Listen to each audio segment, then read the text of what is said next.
તો world thalassemia day નિમિત્તે Shri Jalaram Abhyuday સદભાવના trust દ્વારા અમદાવાદના રાધે ઉપવન રિસોર્ટ ખાતે થેલેસેમિયાગ્રસ્ત બાળકો માટે વિશેષ મનોરંજન ઉત્સવનું આયોજન કર્યું, જે કાર્યક્રમમાં 250થી વધુ બાળકો તથા તેમના માતા પિતાએ ઉત્સાહભેર ભાગ લીધો।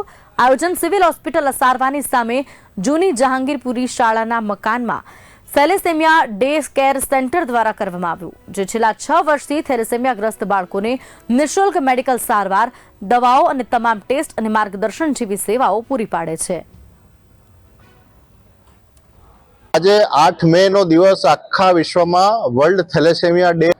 થેલેસેમિયા મેજર એ એટલી ગંભીર બીમારી છે કે એ બાળકોને જીવન પર્યંત ફેરિટીનનું લેવલ વધી જવાના કારણે સતત એમના શરીરમાંથી એ બ્લડ બદલતા રહેવું પડે છે, એટલે સમયાંતરે એમને રક્ત ચડાવવું પડે છે અને એ બાળકો એમના પરિવારની પીડા ખૂબ અસહ્ય હોય છે અને બોન મેરો ટ્રાન્સપ્લાન્ટેશન એ એકમાત્ર ઉપાય છે કે જેનાથી એ બચી શકાય છે, પણ એ ખૂબ જ જટિલ અને ખર્ચાળ પ્રક્રિયા છે, દરેક માટે શક્ય પણ નથી હોતી। ત્યારે એક તો આ થેલેસેમિયા ડેના દિવસે સૌ સંકલ્પિત થઈએ કે આવા રોગો માટે આપણે ખૂબ જાગૃત થવું પડશે અને સમાજમાંથી એને જાકારો આપવા માટે ખૂબ મોટું જાગૃતિ અભિયાન ચલાવવું પડશે। આ માટે ઘણી બધી સંસ્થાઓ કાર્યરત છે।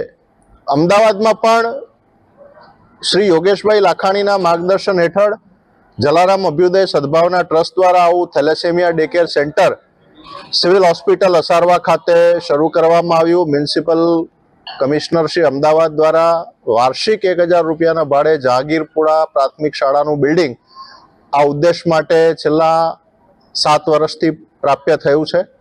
લગભગ 250 જેટલા બાળકોને ભોજન, દવાઓ, ડૉક્ટરનું કન્સલ્ટેશન, એમની મેડિસિન, એમનું બ્લડ ટ્રાન્સફ્યુઝન, આ બધી જ સેવાઓ 1 પણ રૂપિયો લીધા વગર એમને આપવામાં આવે છે।